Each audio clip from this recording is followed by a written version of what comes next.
नमो सिद्धाणं नमो आयर्याणं नमो वज्रायाणं नमो लोहे सौगस्था। हमारे बीच में श्रद्धावान कुछ भाविकाएं, उनकी कुछ जिज्ञासाएं हैं। Let us resolve them. प्रश्न आया है कि भगवान कहा कहते उपवास करने को। एंड इससे थोड़ा ये समझ में आता है कि प्रश्नकर्ता को उपवास के प्रति भी आस्था नहीं है, भगवान के प्रति भी। Anyway, I am not blaming anyone. मेरी हैबिट भी नहीं है किसी को ब्लेम करना। It's nature and I have underwent all the phases in my life. कभी ऐसी भी स्टेज थी till I was I think 23-24 I never stepped in any temple. मैं किसी मंदिर में भी गया हुआ याद नहीं आ रहा है बहुत अच्छे से मुझे, 23 साल तक की उम्र में। तो ये विचार हम फेस करते रहते हैं। विचार उत्पन्न होने में कोई बड़ी समस्या नहीं है, ये तो विचार उत्पन्न होने ही चाहिए, but our questions should be a part of curiosity. We should be anxious to know the solution, proper solution. हम बचने के तौर तरीके नहीं ढूंढे। Try to go till the end, to the depth, and let's excavate what is true. हम सत्य की खोज करने की कोशिश करें। किसी भी चीज का प्रश्न पूछना एक साइन ऑफ कुतर्क भी हो सकता है and a sign of curiosity भी हो सकता है, एंड बाहर से पहचाना नहीं जा सकता कभी भी, नेवर। बट आप बहुत अच्छी भावना से आए हैं। I am taking it positively. प्रश्न ये है कि भगवान कब कहते हैं कि हमें उपवास करना चाहिए एक्सेट्रा। अब इसमें काफी सारे अनुष्ठान हैं, तो मैं पहले कहूंगा जो भी स्पीकर कहता है वो वही कहता है जो भगवान कहता है। अलग सा भगवान तुम्हारे बीच में कब आने वाला है कहने के लिए? We all are messengers sent by God. We all मतलब नॉट आई। ये जो स्क्रिप्चर्स है हमारे सामने, जो ग्रंथ है, जो आचार्य विद्वानों के द्वारा जो हमारे सामने बात आई है, that has been inherited. Our ancestors वो आगे के जनरेशन को हैंड ओवर करते जाते प्रॉपर्टी, और वो प्रॉपर्टी हम तक आती है। उसी प्रकार गणधर आचार्य विद्वानों के जरिए, उपाध्यायों के जरिए ये वाणी हम तक आई है। तो अनडाउटेडली जो हम यहां से बताते हैं, what a speaker is suppose to tell is all about what Bhagwan has said. यहां से जो भी बताया जाता है, मतलब इसमें मैनिपुलेशन भी कर सकता है वक्ता, स्पीकर उसमें इम्प्यूरिटी भी डाल सकता है, बात पलटा भी सकता है। इसीलिए तो अनेक पंथ संप्रदाय आज खड़े। ये तो आपको छानना पड़ेगा, आपको जांचना पड़ेगा कि इसमें तर्क युक्ति से बात जमती है कि नहीं। उपवास आदि का विधि विधान लगभग समस्त ग्रंथों में है। हिंदी ग्रंथों में मिलेगा, मुस्लिम ग्रंथों में मिलेगा, आपको सिख में मिलेगा, ईसाई में मिलेगा, आपको हर रिलीजन में इसका उल्लेख मिलेगा। अच्छा, चलिए। one thing. The other thing what I wish to tell, what is उपवास, पहले ये समझना चाहिए आपको कि पहले ये समझ लीजिए, हमें पहले चाहिए कि थोड़े से ग्रंथ पढ़े। You will get all the solutions there. If you are really curious to know, आपको हर एक समाधान ग्रंथों में मिलेगा। इट्स नॉट दैट कि आपने जस्ट मन में बोला अथवा किसी को बोला और आप यू टर्न अबाउट। मुझे याद आ रहा है, मुझे एक नॉन जैन ने, मैं जब दुकान में बैठा था तब मुझे कुछ एक दो लाइंस कही थी और कहा था कि दिस इज फ्रॉम जैनिज्म। तो उससे इंस्पायर होकर मैंने पूरे लिटरेचर्स पढ़े थे जैनिज्म के। आपको भी इंस्पायर होकर आपको पूरा पढ़ना चाहिए कि हमारे भगवान ने क्या क्या लिखा है। अभी उपवास का थोड़ा साइंस में पहले बताता हूँ, फिर हम अभी इस बात को भूल जाओ कि भगवान ने कहा भी है कि नहीं कहा है। अभी irrespective of that let us talk on scientific basis. भगवान ने कहा है कि नहीं कहा है वो छोड़िए, क्योंकि भगवान, आम आदमी ये सोचता है भगवान को देखा किसने है? भगवान को हमने देखा भी नहीं है और भगवान अभी होते भी नहीं है। भगवान इस काल में यहाँ पर होते भी नहीं है। भगवान सदाकाल विदेह क्षेत्र में होते हैं और यहाँ पर चतुर्थ काल में हुए। आज से लगभग 2550 वर्ष पहले महावीर निर्वाण को प्राप्त हो गए और हम इस काल में हैं अभी जहां पर कोई ऐसा विशेष योगी पुरुष हुआ नहीं करता, ना ही केवली हुआ करते हैं, ना ही कोई गणधर, ना ही कोई शुद्ध केवली, ना कोई प्रतिगणधर। ऐसे कोई दिव्य रिद्धिधारी इस समय में नहीं रहते। भाग्य से वैसे इस काल में मुनिगण तो हो सकते हैं, हमारे दिगंबर मुनि हो सकते हैं जो ग्रंथों का यथार्थ विवेचन करते, बट दुर्भाग्य से सदा काल सबके सामने नहीं रहेंगे और बहुत रेयर है, नहीं के बराबर। But they have left the scriptures behind. उन्होंने अपने पीछे सब मैसेजेस हमारे लिए छोड़ दिए हैं, हमारे हाथ में चेक दिया है, उस चेक के बदले में हम एनकैश करके वो पैसा ले सकते हैं आज। आप समझ रहे हैं? तो पहली बात तो ये है। अभी मैं दूसरी बात ये कह रहा हूँ, छोड़ दीजिए थोड़ी देर के लिए भगवान ने कहा है नहीं कहा है, हम साइंटिफिकली वर्क करते हैं। व्हाट इज उपवास रियली? डॉक्टर्स भी कहते हैं इस बात को कि हम निरंतर खाते हैं, हफ्ते में 1 दिन 2 दिन a part of servicing, body ठीक से वर्क करने के लिए आपको ये करना चाहिए। आजकल कितने डॉक्टर्स यहाँ तक कहते पाए जा रहे हैं, कितना कहते हो, आई थिंक 16 आवर्स फास्टिंग का कुछ एक कंसेप्ट लॉन्च हो रहा है। आप जानते हैं इस बात को? हाँ, अच्छा, I didn't here that name, but that is 18 hours fasting या 16 years fasting? 16 hours fasting, right. तो जो वो 16 घंटे फास्टिंग की बात कर रहे हैं आजकल और जोर शोर से इसका प्रचार हो रहा है, what is that after all? मतलब लगभग आपको 6-7 बजे तक शाम, मतलब हमारे यहाँ 16 आवर्स फास्टिंग मतलब कितना हो रहा है ये लगभग, मतलब आपने शाम को 6 बजे एंड किया खाना। तो व्हेन शुड यू स्टार्ट? इससे 16 घंटा आगे दौड़ाओ, कितना होता है ये? 10 बजे यू शुड स्टार्ट। वाह, ये एग्जैक्टली वैसा ही है जैसे जैन स्क्रिप्चर्स कह रहे हैं। और have you ever gone in the details of the medicines which doctors prescribe you? I would like to ask the प्रश्नकर्ता को मैं पूछना चाहूंगा, डॉक्टर्स ने आपको कुछ दवा दी और कहा ये खाओ दवा ठीक हो जाएगी, आप डिटेल्स में जाते हो मेडिसिन में कि हाँ इससे प्रोटीन बढ़ सकता है, किसको? Vitamin protein. अब तो उसकी डिग्री देखते हो और आप रिलाई करते हो। देखो कहीं ना कहीं आप विश्वास ही तो करते हो उस बात पर, और विश्वास करोगे तो आप अनुभव भी करोगे उस बात को।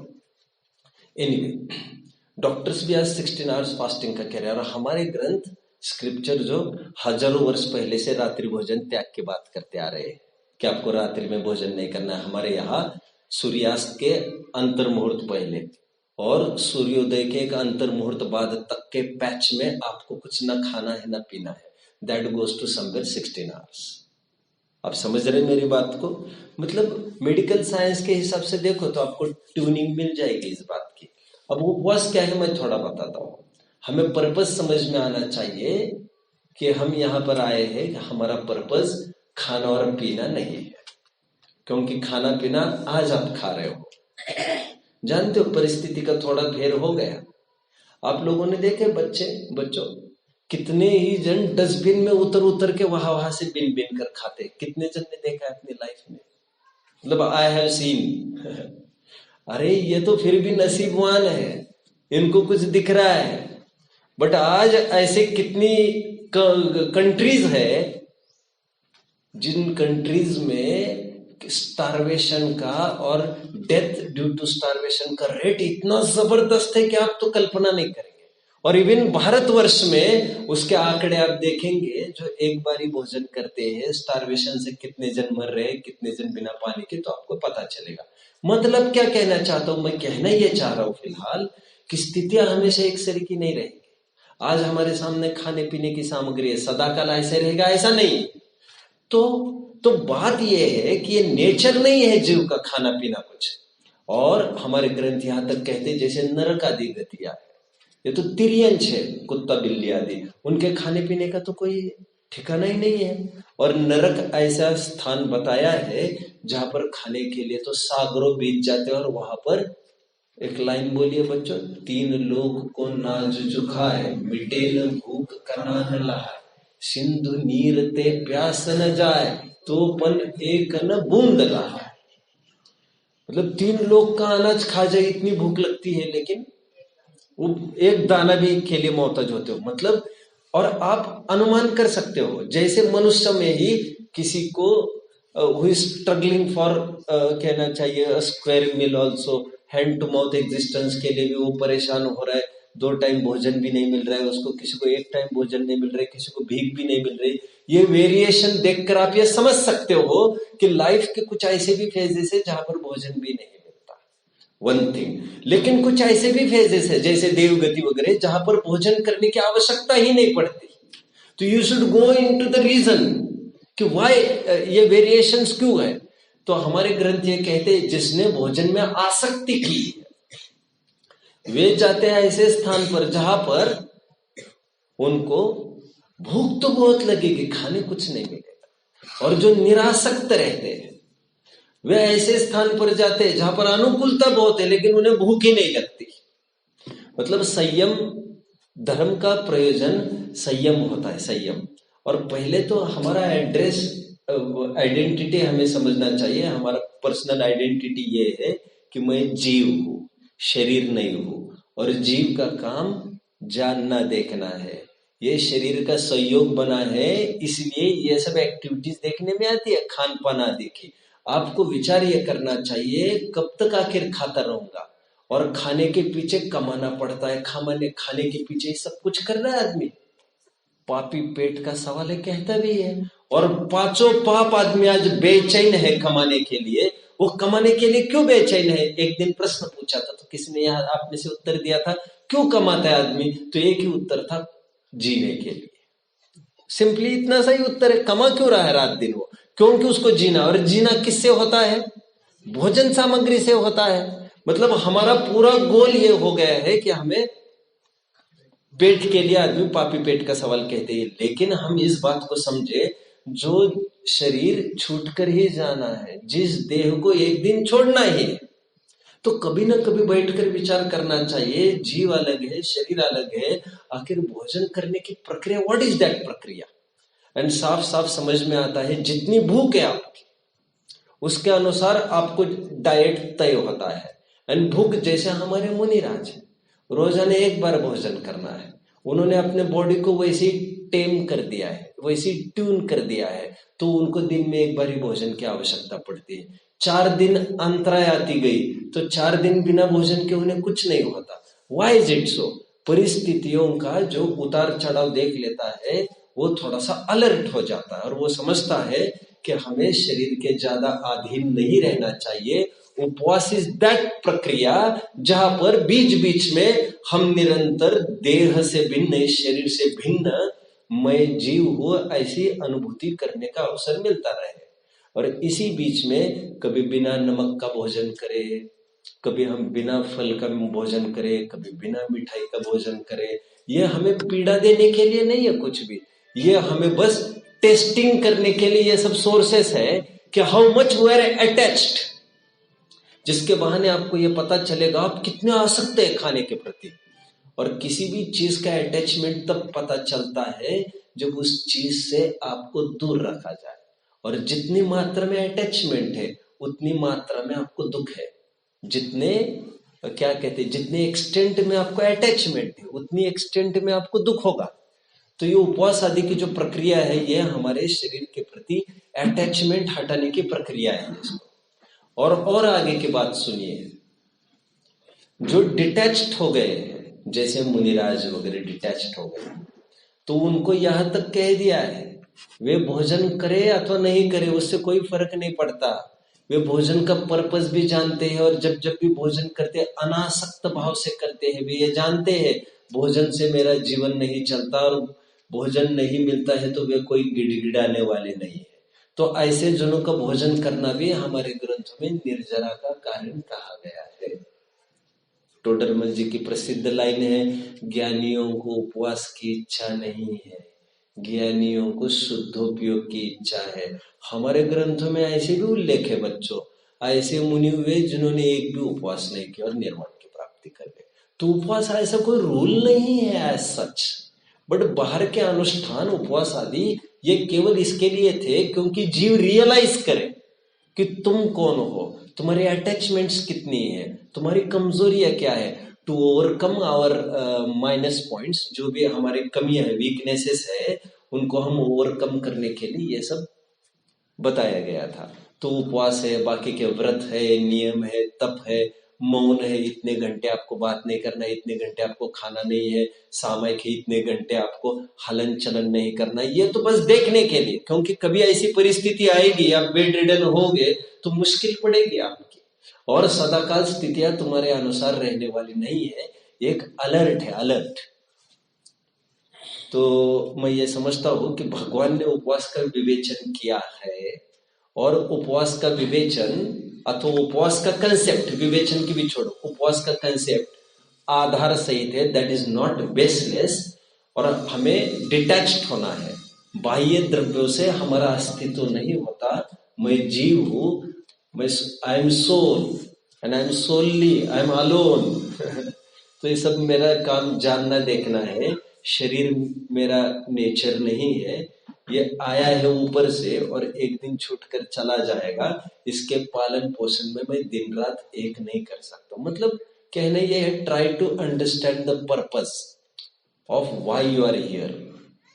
और जो 84 लाख योनियों में भ्रमण चल रहा है, 4 गति में भ्रमण चल रहा है, भ्रमण चलते चलते हम देख रहे हैं अंधे लूले लंगड़े बहरे भी आसपास देख रहे हैं, हम कीड़े मकोड़े भी देख रहे हैं हेल्पलेस, एक कुत्ता एक एक रोटी के लिए मोहताज, हम सब देख रहे हैं। या आखिर किसी न किसी के पाप पुण्य का ही तो फल है। तो यदि पाप पुण्य आप मानते हो तो आपको ये मानना चाहिए थोड़ा सा संयम पालना, ये पुण्य के दायरे में चला जाएगा। तो मैं हमेशा कहता हूँ लाल बहादुर शास्त्री हुए, कभी तो उन्होंने अपील की थी, आज इतने जन भूखमरी से मर रहे हैं भारत में, वाई नॉट कि हम हफ्ते में एक दिन उपवास रखें जिससे सभी जन अपना अपना भोजन कर सके। अब इसका अर्थ ये नहीं है कमाएंगे तो हम उतना ही लेकिन उस दिन भोजन नहीं करेंगे, इसका अर्थ ये नहीं था। उसका सीधा अर्थ ये है अब कमाओ केवल पेट के लिए, सो दैट अदर्स में सर्वाइव। तो ये बराबर कहना चाहिए बैलेंस्ड इक्वेशन हो जाएगा, distribution of proper food material हो जाएगा, डिस्ट्रीब्यूशन ऑफ प्रॉपर भोग्य जितनी भी सामग्री है, जितने जीव है उन सब में वो विभाजित होता रहेगा। आप ही एकत्रित करते रहोगे और दूसरे भूखे मरेंगे तो वो तो न्याय तो नहीं रहा ना। तो इसमें एक सामाजिकता भी छिपी है, एक मानवीयता और सज्जनता सदाचार का पार्ट भी छिपा है इसमें। तो उपवास एक ऐसा अनुष्ठान है जो पूर्णतः वैज्ञानिक है, हमें हमारा स्वरूप समझाने के लिए कि मैं जीव हूं और मेरा स्वरूप खाना पीना नहीं है। आज तो हमें ये लग रहा है मेरा स्वरूप खाना पीना है, इसलिए उपवास के कोई उपदेश देता है, प्रेरणा करता है तो हमें एकदम डर लगता है, घबराने लगते हैं और या तो हमें गुस्सा आता है, अरुचि होने लगती है, क्योंकि उपवास को हम स्वरूप मानते हैं, बट क्योंकि उपवास को हम अहितकर मानते हैं।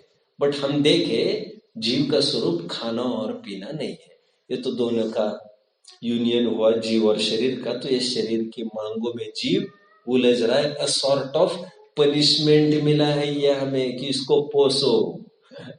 और आज इसके प्रति बहुत दुलार लाड़ प्यार करेंगे इसके पीछे, again you will be punished. तो इससे आप जितना दूर रह सकते हो, जितना संयमी रह सकते हो, और संयम पालन के बीच में जितना धर्म कर सकते हो, जितना आत्मा को समझ सकते हो, स्वाध्याय आदि में प्रवृत्ति कर सकते हो, तो उससे कभी ऐसा भविष्य में होगा कि आपको शरीर ही नहीं मिलेगा। और सिद्धावस्था आप जानते होंगे, सिद्ध भगवान ऐसे स्टेट है जीव की जहां पर ना कोई पेट होता है, ना कोई खाने की जरूरत भी होती है।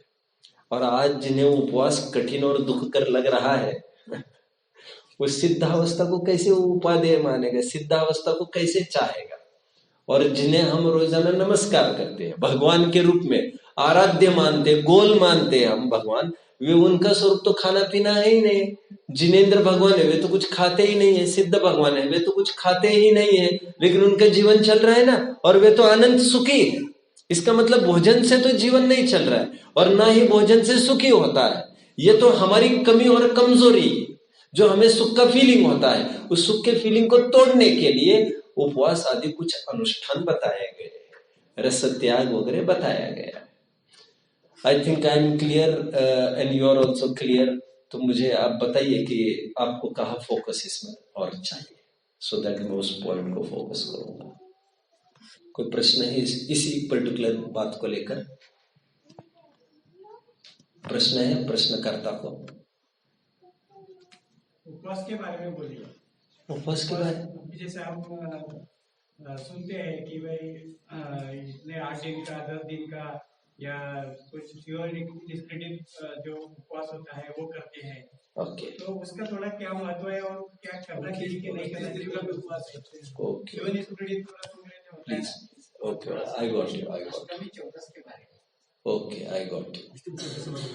मतलब आर यू रिफरिंग टू जो बेला करते, तेला करते, अठाई करते हैं, मांस खमन आदि करते? ओके ओके ओके, ऐसा है। देखिए, I think you are talking about Shwetambar scriptures, not Digambar मुनि भी करते हैं ना उपवास? नहीं, करने की बात अभी नहीं कही मैंने। आप श्वेतंबर साहित्य की बात कर रहे हैं क्या? What I am referring to? नहीं, देखो ऐसा है एक्चुअली, जो एक एक महीने के उपवास कर रहे हैं आज, विच इज हाईली अनबिलीवेबल। जो उपवास के नाम पर वे कर रहे हैं, दैट इज नॉट उपवास। शायद वे पानी भी पीते, आई थिंक। दिगंबर संत पानी नहीं पीते ना। महीने महीने का उपवास I have not come across. कोई ऐसा महीने महीने का उपवास अभी आज करता होगा और बिना पानी के, तो it's highly impossible, what I feel. तो ये देखो, हमारे ग्रंथों में जो उल्लेख, और वर्तमान में इतना संगणन नहीं है, इतनी रिजिडिटी नहीं है। अभी कुछ लोग उपवास के नाम पर उपवास तो करते हैं, लेकिन उपवास के बीच में जैसे एकदम ठेठ में और दूरवर्तियों की बात करो, वे जूस भी ले लेते हैं। थोड़े नजदीकवर्तियों की बात करो तो वे पानी भी ले लेते हैं। बट हम उसे उपवास नहीं कहते हैं, हम उसे अनुपवास कहते हैं। और जिसको जितना संयम हो वो पालन करे उसका। हमारे मूल ग्रंथों में इन व्रतों का उल्लेख है। जैसे फॉर एग्जाम्पल, जैसे एक शार्दुल विक्रीडितम व्रत है, काफी सारे व्रत की बात है, तो उसमें ऐसा होता है, मैं जैसे फॉर एग्जाम्पल मैं 10 दिन नहीं खाऊंगा, फिर एक पारना करूंगा, फिर 9 दिन नहीं खाऊंगा, फिर एक पारना करूंगा, 8 दिन नहीं खाऊंगा, फिर एक पारना करूंगा, मैं 1 दिन पर आऊंगा, एंड अगेन मैं 1 दिन से बढ़ाते बढ़ाते 10 दिन तक जाऊंगा।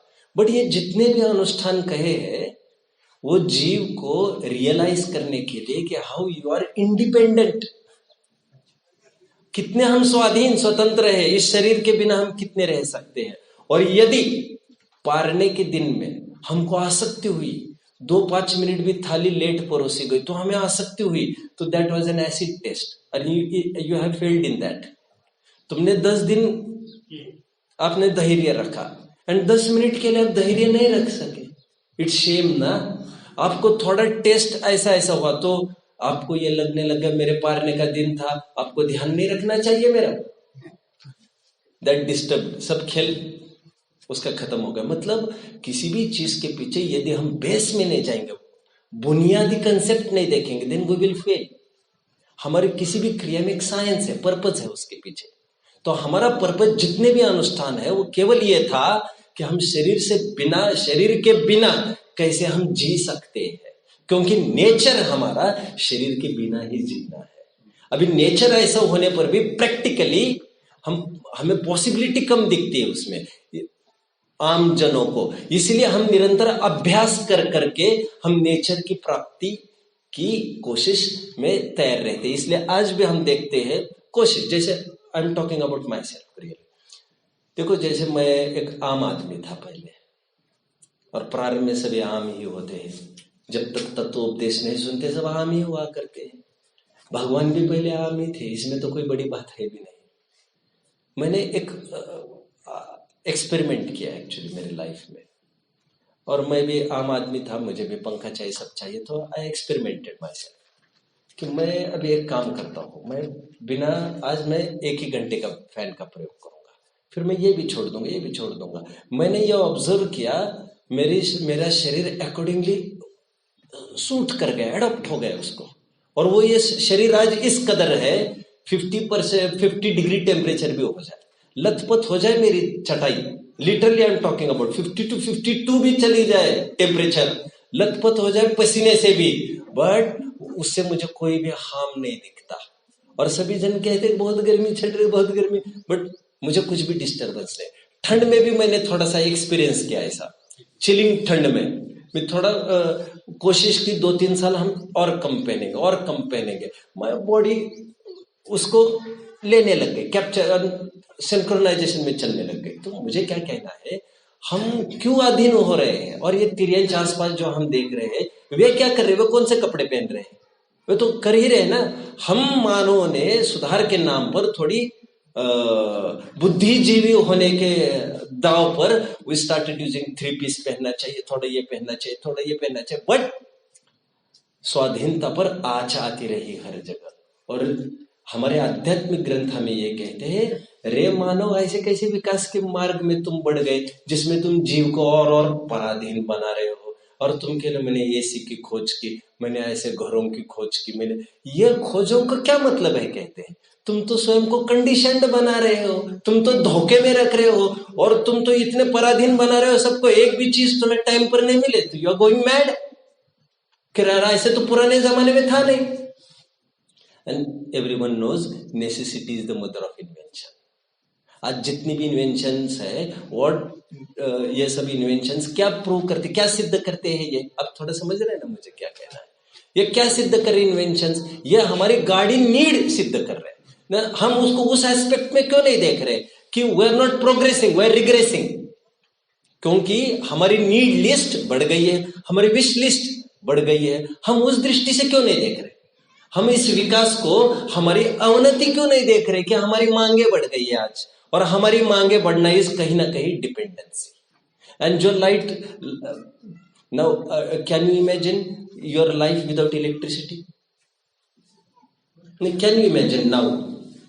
बट आप उस काल को देख कर आए हैं ना, और हमारे साथ जो 80-100 साल के लोग हैं वे उस काल को देख कर आए हैं। मतलब तुमने तुम्हारे बॉडी को वैसे डिपेंडेंट बनाया, कंडीशन बनाया पहले, और अभी तुम छटपटा रहे हो। लाइट 2 दिन गई तो तुम छटपटाते हो, जबकि तुमने 20 साल ऐसे निकाले लाइट के बिना। 20 साल के बाद पहली बार तुमने बल्ब देखा, तब तो तुम ये कह रहे थे कि मुझे ये नहीं चाहिए। Please try to get me. मैं ये कह रहा हूं, हम जितना कुछ अनुष्ठान धर्म के जो किए जाते हैं, वो those are just to realise the jeev कि तुम इंडिपेंडेंट हो बाय नेचर, इंडिपेंडेंट होने की कोशिश करो। तो उपवास आदि आप 8 दिन की बात कर रहे हैं, 5 दिन की बात कर रहे हैं, डजेंट मैटर, जिससे जितना बनेगा। बट जो मैं देख रहा हूं आसपास, जो आप महीने महीने के उपवास की बात कर रहे हैं, और मैंने भी दुनिया देखी है जो महीने महीने के उपवास के दावे करते हैं, दैट इज यूजलेस स्पीकिंग। मैंने ऐसे व्यक्ति देखे हैं जिन्होंने 4 महीना उपवास किया है, देखे ने मेरे परिचय के रहे हैं। ये मैंने भी नजदीक से दुनिया देखी है। मैं नाम भी आपको बताता हूँ, बाबूलाल जी धोखा, he is from Ahmednagar. Now 4 महीने वे उपवास करते थे, हर चौमासा उनका पूरा उपवास होता था। हमें बच्चों को तो लगेगा 4 महीने कुछ, अरे भाई उनके उपवास वैसे नहीं है जैसे ग्रंथों में बताए गए हैं। उनके उपवास तो ये पानी पी सकते हैं, अभी जैसे तैसे खींच लिया टाइम, स्ट्रेच्ड आउट, आप समझ रहे, खींच लिया। अब ना ग्रंथ पढ़े हैं, ना उन्होंने कुछ पता, ना कुछ पता है। एंड जस्ट कि to enrol my name somewhere in Guinness Book of World Records में, और खूब उन्होंने कोशिशें भी की उसके लिए कि मेरा वहां पर एंट्री हो जाए। लेकिन जब पार ना हुआ तो हफ्ते के अंदर उन्होंने आलू बीज चाहिए, उन्हें प्याज भी चाहिए, जिसमें अनंत जीव राशि जैन ग्रंथों ने बताई और जो अनिवार्य बताया है। मतलब इतने मूर्ख हो तुम, जो तुम्हें ऑप्शनल है उसको तो तुम कंपलसरी बना रहे हो, और जो कंपलसरी है उसे तो तुम ऑप्शनल नहीं, तुम तो उसको अच्छी दृष्टि से देख रहे हो। ये 8 मूल गुण तुम्हारे कंपलसरी कहा है, ये लाइफस्टाइल है जैनी का, इसके बिना जैनी का एग्जिस्टेंस हुआ नहीं करता, और तुम उसको खा रहे हो। और महीनों महीने तुम्हें कोई उपवास ठोकने की गरज नहीं है, तुम्हारा माथा ठीक नहीं है। तुम कुछ टोडरमल जी की भाषा में कहते हैं कि एक सॉर्ट ऑफ टोडरमल जी ने एक उदाहरण दिया है, कहते हैं एक तरफ तो तुम 400 रुपए का शर्ट पहने और तुम्हारी पैंट 4 रुपए की है, बोले that is mismatch, you know, कह रहे हैं। और ये इतना हास्यास्पद लग रहा है, तुम बाहर निकलते हो तो कह रहे 4 रुपए की पैंट के साथ 4 रुपए का शर्ट पहन लेते, इससे हमें तो ये लगता है या तो चुरा के लाया हो या तो कोई डिफेक्ट तो है कुछ इसमें। तो ये मिसमैच क्या काम, एक तरफ इतनी खींच लेते हो तुम और दूसरी तरफ इतने ठंडे पड़ते हो, क्या मतलब है। तो एक बैलेंस्ड हमारा जीवन होना चाहिए था। तो जितना मैं समझता हूँ शक्ति प्रमाण का भी 1 उपवास 2 उपवास, अरे इसीलिए अष्टमी चौदस का जो हमारे यहाँ विधि विधान है, तो कम से कम हफ्ते में, जैसे हम बिजनेस करते हैं, जॉब्स करते हैं, तो हफ्ते में 1-2 दिन हम रिलीफ चाहते हैं। अरे संकट कब तक झेलते रहेंगे, किसने देखा है बुढ़ापा आएगा भी कि नहीं, टू एंजॉय आवर लाइफ। तो इसके बीच में कुछ ना कुछ चाहिए ना सेंटर्स हमारे लिए।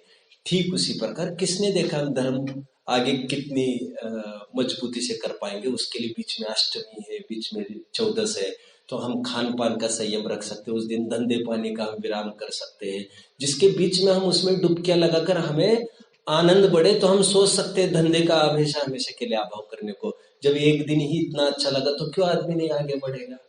तो ये बीच बीच में जो सेंटर्स है पर्व के रूप में, अष्टमी चौदस, वो केवल इसलिए है जीव को स्वाधीन बनाने की ये प्रक्रिया है। मंदिर में आने का आग्रह केवल इसलिए है क्योंकि तुम जो पराधीनता है विषयों की जकड़न तुम्हारी, वो हटकर थोड़े से यहाँ आ जाए, थोड़े टाइम के लिए बीवी बच्चों को छोड़ो, आओ थोड़ा यहाँ पर, तो वो भी पराधीनता को ही छोड़ाना है वहां पर। अंत में जाकर भगवान की भी पराधीनता छोड़ाई जाएगी।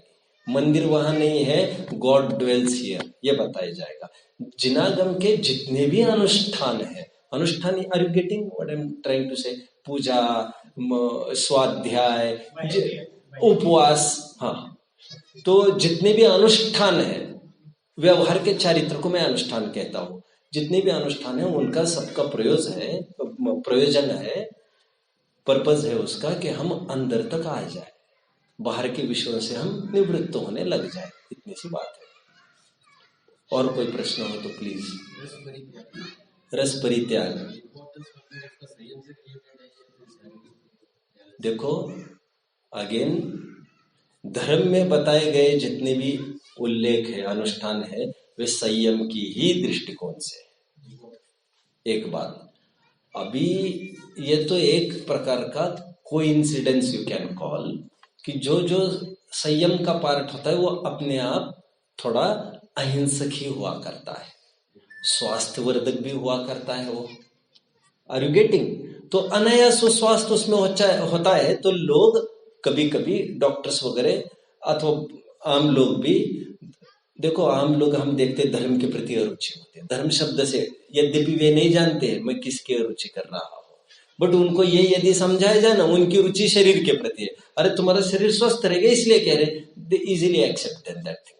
वैसे सुबह नहीं उठ सकते वे सामयिक आदि के लिए, लेकिन उन्हें बताया जाए 5 बजे उठिए, आंखें अच्छी रहेगी, आपके घुटने में दर्द खत्म हो जाएगा, हार्ट की प्रॉब्लम्स खत्म हो जाएगी, तो ये दे रेडीली एक्सेप्ट। और ब्रह्म मुहूर्त में उठना चाहिए, हमारे योगी पुरुष कहते, तो उनको न योगियों से लेना देना है, न ब्रह्म से, न मुहूर्त से लेना देना है, तो उनको उस डिश में परोसी जा रही है चीजें, तो किसी न किसी माध्यम से उनको उठाया जाने की कोशिश है।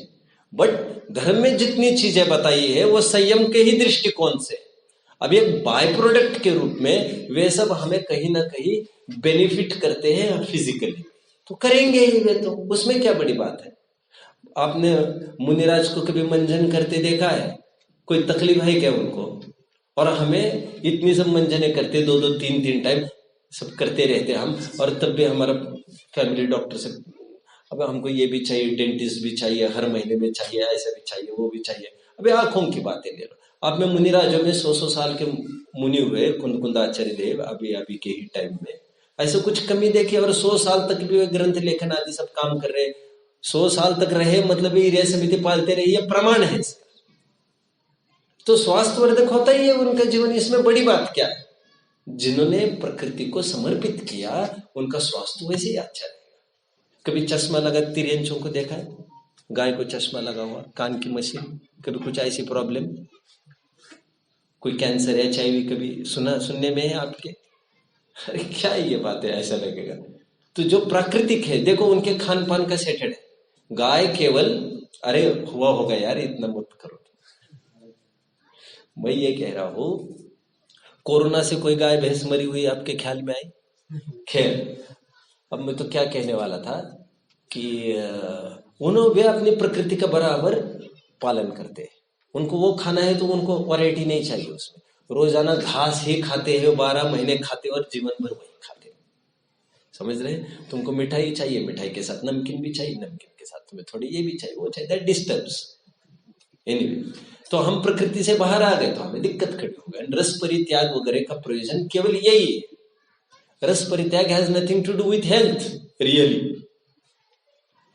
हम मिठाई के बिना जी सकते हैं, हम नमक के बिना जी सकते हैं। तो वन डे तुम कहीं भी जाओगे तो तुम थाली तो नहीं पलटाओगे कम से कम, ये सामाजिक रूप से एडवांटेज बताया जाता है। हमारे पुराणों में कथा आती, उस शुभम ने, कौन शुभम बच्चों? वही जो जाना है आगे उसको नीचे, अधपतन होना है जिसका। उस शुभम को खीर परोसी गई जो ज्यादा गर्म थी, बर्दाश्त नहीं कर, मुंह पर फेंक कर मार दी रसोइये के। अब जो तुम खा नहीं सकते हो, दूसरों के मुंह पर मारने की गरज ही नहीं थी तुम्हें, तुम तो फूंक सकते थे, तुम दूसरा और कोई कर सकते थे, बट वो नहीं है ना पेशेंस उतना। तो ये रस परित्याग कभी केवल इसीलिए कि हम इस पर्पस को समझे, भोजन इसके लिए नहीं था, भोजन इसके लिए था। जितना भी पाक शास्त्र खड़ा हुआ है, that was not really for taste, that was for, जैसे भोजन के लिए कोई चीज हल्की है, जैसे ज्वार है और तुम्हारा पेट ठीक नहीं है तो उसके लिए कहा गया अब ज्वार ले लीजिए, उसका इंटेक करिए। आप समझ रहे हैं? आपको ये प्रॉब्लम है, कमी है इस चीज का, अब इसका इंटेक करिए। वो स्वास्थ्य के दृष्टिकोण से था, जिसे ले तप बड़ा वनी है तू, जिसकी मैं बात कर रहा था। तो ये रस परित्याग का भी उद्देश्य हमारा संयम ही रहा है। और कोई क्वेश्चंस प्लीज? मैं ये जानना चाहता कि अष्टमी का जो उपवास वो 8 कर्म के लिए बताया जाता है, और चतुर्दशी का जो उपवास है वो अपने 14 गुणस्थान ऐसे, तो आपका इस पे क्या राय है? देखो, मैंने ऑलरेडी इस पर बोला है, I have talked hours on these subjects. तो आप उन प्रवचनों को सुन सकते हैं। फिर भी to summarise in few minutes, देखो ये जो बताया जाता है न्यूमेरिटिकल्स के 8 कर्मों का अभाव करना, 14 गुण स्थान से पार होना, ये तो सामान्य स्थूल कथन है। ये सब एक्चुअली ये जो पर्व है ये अनादि निधन है, और जो अनादि निधन होते हैं उनका कोई रीजनिंग नहीं हुआ करता। ये क्यों, ऐसा प्रश्न उनमें खड़ा नहीं हुआ करता। यदि क्यों हो तो उनको शादी होना जरूरी था। आपने मोक्ष मार्ग प्रकाशक पढ़ा है? मोक्ष मार्ग प्रकाशक पढ़ा है आपने? पढ़ा है? आपके फेस को देखकर लग नहीं रहा है, मजा नहीं आ रहा है, आया मुझे, लेकिन घर पर जाकर पढ़ लेना। दूसरा अध्याय में वे यह सिद्धि कर रहे हैं, सेकंड अध्याय में अनादि है तो उसमें कारण नहीं होता, और कारण है तो वो बात अनादि नहीं होती कभी।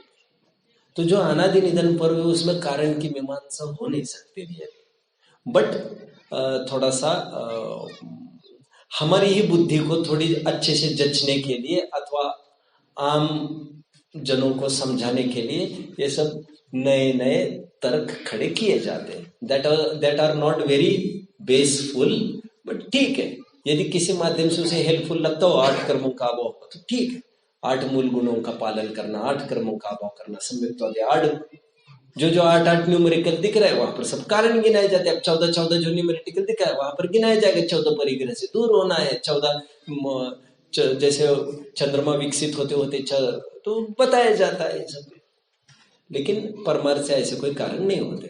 But somehow to convince a layman, हमारे पास कोई ऑप्शन नहीं था तो उसके दिमाग में जम जाए, बस ये न्यूमेरिकल का खेल है और कुछ साइंस इसमें है नहीं।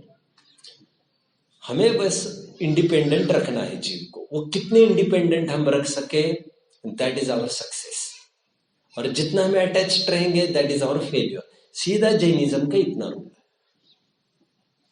तो ये निरंतर हम इसकी कोशिश करते रहे, उपवास आदि अनुष्ठान केवल इसके लिए।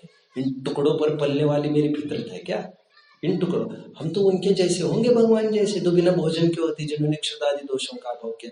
ये पॉजिटिव एस्पेक्ट चाहिए हमें। ऐसा एस्पेक्ट होने पर ये अच्छा भोजन या खराब भोजन, फिर हमने अच्छा कहा इनको और आज अच्छा नहीं कहा तो उनकी नाराजगी, ये सब पछड़ा खत्म। मुझे मत पूछा करो भोजन अच्छा हुआ कि नहीं बुरा हुआ, क्योंकि मैं अच्छा और बुरे के मूड में खाता ही नहीं उसको, मुझे मेरा गड्ढा भरना है। गेटिंग, मेरे घर में भी अच्छा और बुरा कोई कहते तो I never use to like that thing, मेरे घर में ये सब नहीं चलता है। अच्छा हुआ और खराब हुआ ये बात नहीं, तो अच्छा और बुरा वहां कह सकते कि नमक ज्यादा हुआ that will somewhere harm us, that is other issue, उसमें भी no one speaks more over, जो खाएगा उसको पता चलने वाला है बात, ठीक है।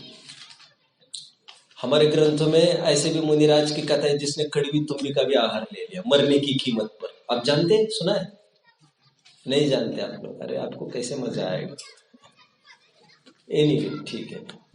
उसमें सरस और निरसता का कल्पना नहीं करना चाहिए भोजन में, जो भी मिला okay, that is to satisfy my hunger and hunger of stomach, इसकी बात नहीं है वो। चलिए, और कोई प्रश्न किसी का? यहां से कोई?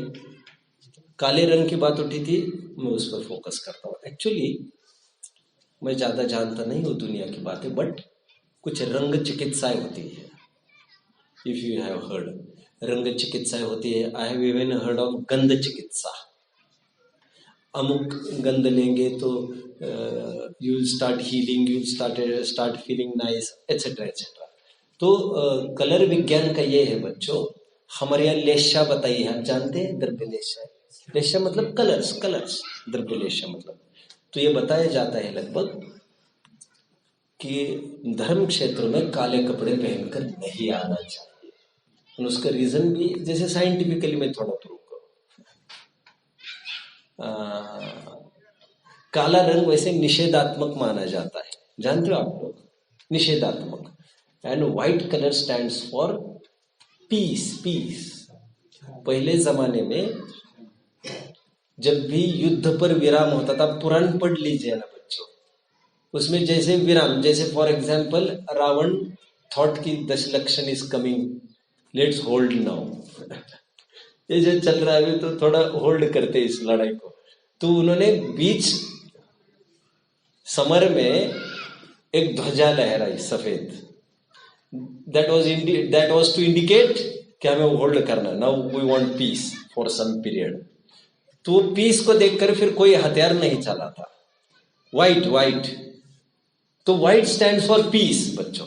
हर एक रंग का अपना अपना विज्ञान है, और हमारे ग्रंथों में भी सफेद रंग के प्रेफरेबल कहा है, केसरी रंग शुभ के स्थान पर कहा गया है, इसलिए काला रंग को वर्जित किया जाता है धर्म क्षेत्रों में। उसका सिंपल रीजन इतना है, परिणामों का रंग के साथ कुछ निमित्त नैमित्तिक संबंध होता है, साइंस है इसका। अभी आपको कितना टाइम है मुझे पता नहीं है, बट हमारे ग्रंथ में यहां तक उल्लेख है बच्चों। जैसे क्षुल्लक है, क्षुल्लक लंगोट पहनता है, आप जानते हो क्षुल्लक आयलक। अब यदि वह हल्की जाति का हो और वो क्षुल्लक बन गया तो उसे अलग सा कहा गया है, उसको रंगीन पहनना है, क्योंकि उसके परिणाम कभी भी ऊपर नहीं उठ सकते विशेष। कितने जन मुझे फॉलो कर रहे हैं बच्चों? हाँ ऐसा है। आप पढ़ेंगे तो आप समझेंगे। तो रंग का भी ऐसा विज्ञान है, इसलिए हमारे यहाँ व्हाइट इज प्रिफर्ड। तो व्हाइट एक वैराग्य का भी प्रतीक है, वैराग्य की भी प्रतीक है, और विदाउट एनी केमिकल्स का तो है ही काम उसमें एक प्रकार से। थोड़ा मैं यदि मैं कहूँ तो आप समझ रहे हैं मेरी बात को। अब पीला नीला करेंगे तो उसमें ज्यादा वही बात होगी ना सब, तो व्हाई नॉट अवॉइड, ऐसा है। चलिए और बोलिए, कोई वैसे प्रश्न हो तो पूछ सकते हैं। कोई भी प्रश्न किसी को, बहन को, भाई को, जिस पर मैं फोकस करूं आपको लग रहा है? ठीक है, I think this is enough. किसी भाइयों को, हमारे मोक्षार्थियों को कोई डाउट? ठीक है, एक बात जाते जाते, मदर टेरेसा का नाम सुना ही है आपको? जब वो चली गई, सेम टाइम उनकी डेड बॉडी के पास 2 कबूतर आए। वे बहुत पॉजिटिवली लेते हैं इस बात को, शुभ शगुन के रूप में लेते हैं, वे उसको बहुत फेम के रूप में लेते हैं। कबूतर शांति का प्रतीक माना जाता है। कबूतर सफेद थे जो आए थे, तो वे बहुत हाईलाइट करते हैं इस बात को। She was the symbol of peace माना ही जाता है, यानी इसका प्रामाणिकीकरण वे उससे करते। एनीवे में तो ईसाई भी लोग हैं, दे वेयर व्हाइट, आप लोगों ने देखा होगा। तो व्हाइट इज जनरली प्रेफरेबल, तो थोड़ा क्लीनलीनेस का प्रतीक भी माना जा सकता है, तो इसीलिए हम व्हाइट ही प्रेफर करते। कम से कम ये माना जाता है कि डिजाइन से फूल पत्ती वाली चीजें तो नहीं पहन कर आए, जिस पर पशु आदि के चिन्ह वो तो मत पहन कर आओ। ये तो ड्रेसिंग सेंस है ये। अभी मरे पर कोई जाते हैं, बड़े बड़े एक्टर्स, फिल्म स्टार्स भी देखे होंगे, तो कैसे जाते हैं मरे पर? देखा है कभी किसी ने? वो टी शर्ट और जीन्स पर जाएगा क्या? एक कोड्स है, कोड्स इसके, क्योंकि उसको देखकर मनोविज्ञान तो है ही है, पूरा 100% मनोविज्ञान है।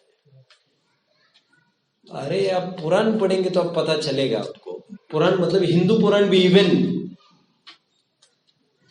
वो विष्णु के भेष को देखकर ये तय के उसको लड़की देनी है कि नहीं, लक्ष्मी उसको वरेगी कि नहीं, यहां तक उल्लेख है उनके ग्रंथों में भी। I am talking about vaghambar will not be allowed here, और Vishnu is keshari dressed, if you have seen.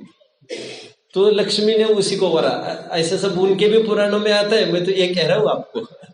तो अपने अपने ड्रेसिंग सेंस है ये हर जगह, तो समझना चाहिए। और निषेध कहीं दर्ज करना है तो आप लोगों ने देखा होगा, ब्लैक रिबिन्स वगैरह बांधते हैं, देखा है कभी आपने?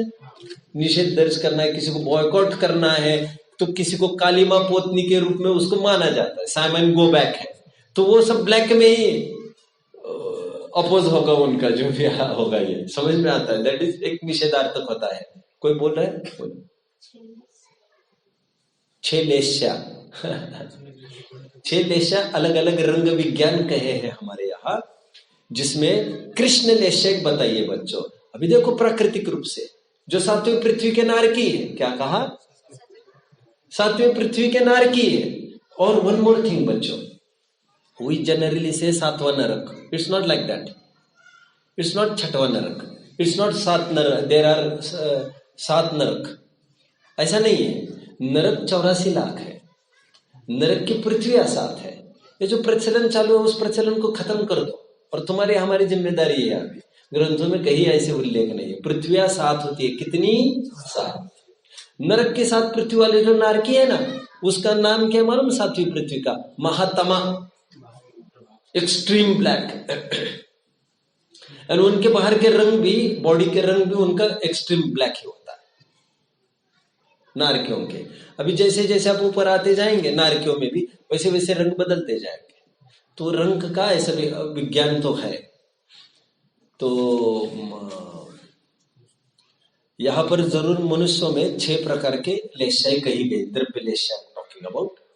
और हमारे ग्रंथ में टॉकिंग अबाउट भाव लेस्या, एकदम हीन परिणाम पाप वाले, उसको इंडिकेशन के रूप में ब्लैक इंडिकेशन किया। कृष्ण, नील, कापोत, पीत, पद्म, शुक्ल, ये 6 रंग का है। अब पुण्य से पाप की ओर बढ़ते हो तो आपको व्हाइट से ब्लैक की ओर बढ़ना है, उसकी इंटेंसिटी बढ़ती जाएगी। उसका ग्राफ दिखाने के लिए कलर कोड भी तय किया हमारे ग्रंथों ने। गेटिंग बच्चों? चलिए ठीक है।